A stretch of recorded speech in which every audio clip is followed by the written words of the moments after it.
Bonjour et bienvenue sur imotélé.net. Dans le cadre de notre thématique consacrée à la qualité de vie au bureau, nous sommes allés interroger Jean-Marc Roger, membre du jury de ce premier Grand Prix de la qualité au bureau et par ailleurs, bien sûr, directeur immobilier de la SNCF. Alors la SNCF a un patrimoine immobilier extrêmement important, 11 millions de mètres carrés. Je pense que cette thématique et ce sujet de la qualité de vie au bureau le concernait directement. Écoutons-le.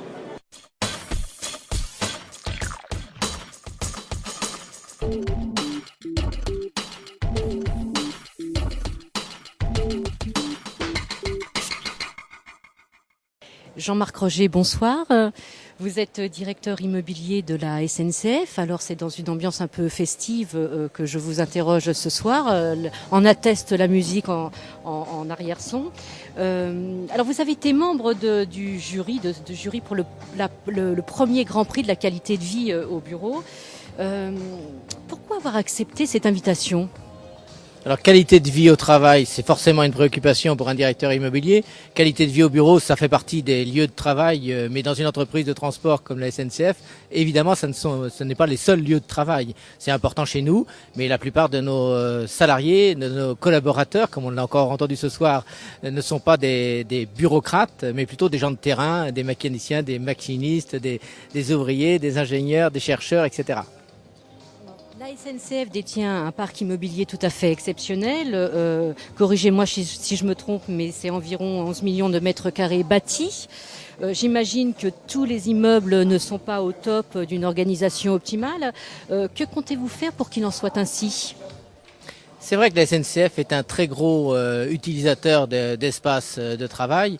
Vous avez raison, c'est bien 11 millions de mètres carrés construits. Sur 60 millions et plus de mètres carrés fonciers, donc c'est un très gros parc immobilier, c'est l'outil de l'entreprise.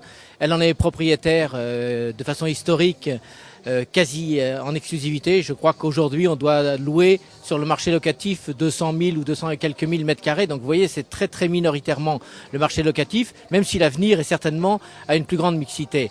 Alors pour revenir à votre question sur la qualité de travail et la façon dont ce parc doit évoluer, il faut qu'il évolue vers la qualité meilleure parce que les techniques changent. On réparait les locomotives à vapeur sous des magnifiques rotondes. Aujourd'hui, il faut réparer des TGV le plus vite possible pour qu'ils retournent sur les lignes à grande vitesse. Il faut réparer des trains de TER pour les navettes quotidiennes, lieu de travail, lieu de résidence. Vous voyez qu'on est très lié au lieu de travail, y compris de nos clients.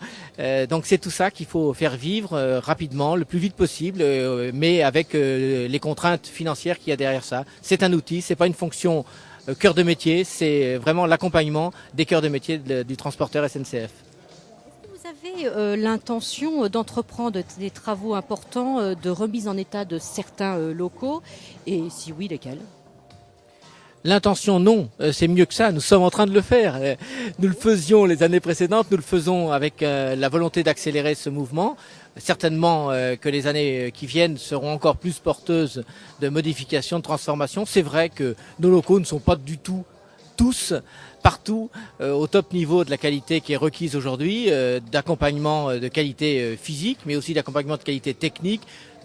Beaucoup de choses sont à faire.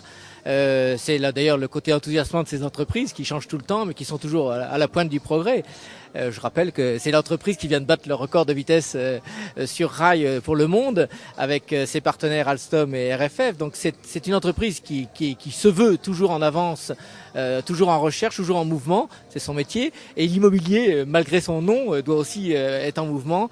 Ceci dit, il faut qu'il arrive à se renouveler sur lui-même. Il ne faut pas qu'il mange la capacité d'investir de l'entreprise dans ce cœur de métier. Donc c'est un délicat arbitrage continuel entre ce que l'on peut faire économiquement et ce qu'on aimerait faire, ce que l'on doit faire pour rendre les locaux au niveau actuel et non pas passé. D'aller se jeter sur la piste de danse en écoutant la musique.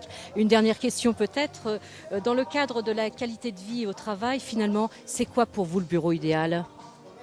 Alors pour reprendre notre image, je ne pense pas que ce soit l'endroit où on va danser.